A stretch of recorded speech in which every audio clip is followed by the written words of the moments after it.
All right, so here's instructions on how to take care of the birds. Their cage is a disaster right now. I'm going to clean it right after this. The idea is to just give them a bunch of different places to get seed and water from so that you don't have to come back all the time.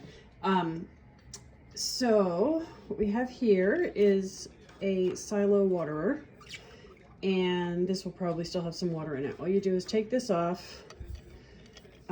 I'll leave a glass here that you can use to carry it so it doesn't make a mess.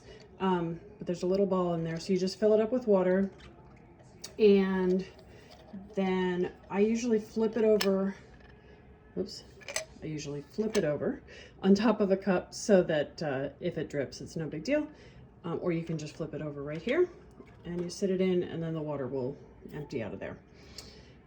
They'll have water in here. Right now it's secret. This will be water. So I just lift it up right behind me. There's the a half bath, so you can just dump out the old water, give it a rinse, and put some new water in.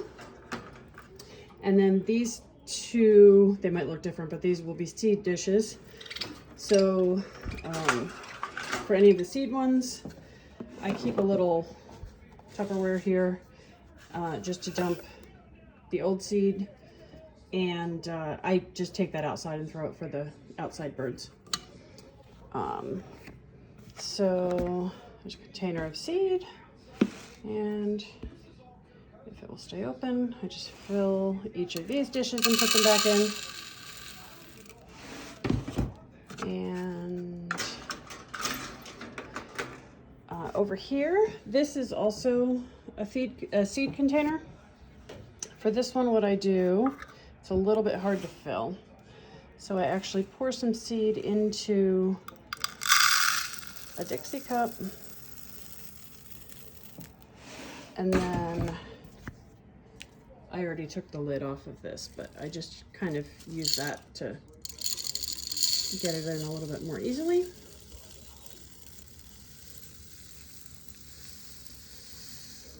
And you can fill that all the way to the top, and then you just put the lid back on.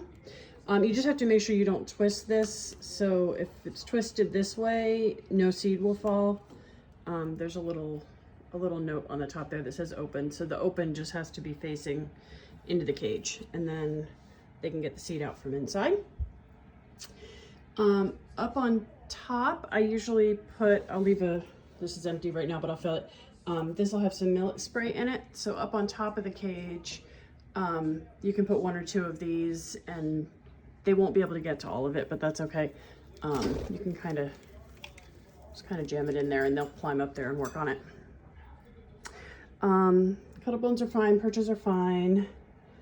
I think that should be, lettuce. I will leave some leaf lettuce, it'll be obvious, in the fridge. And what I usually do, I'll show you what I do, and then I'll show you an option. I usually just take a leaf, put my hand in here, clip it in one of these clips. There's a clip here, and there's a clip over here on the side. So I usually just clip a leaf of lettuce in one of those clips. If you would rather not put your hands in the cage, that is absolutely fine. You can just kind of shove a leaf of lettuce through, just kind of shove it through the side. They love it. They'll find it. You can also shove it in through the top. And if it ends up falling on the floor of the cage, it's no big deal. They will not come near you. They won't try to fly out. They are just generally not into the whole human thing. And I didn't give you their names. It's Mr. Green, Mrs. Peacock, and Colonel Mustard. Yeah, they kind of just do their own thing most of the time. You don't have to worry about covering them, covering and uncovering. I'll leave the window blinds open. It's not supposed to get too cold, so they should be fine. Yeah, so I think that's it for the birds. Thank you.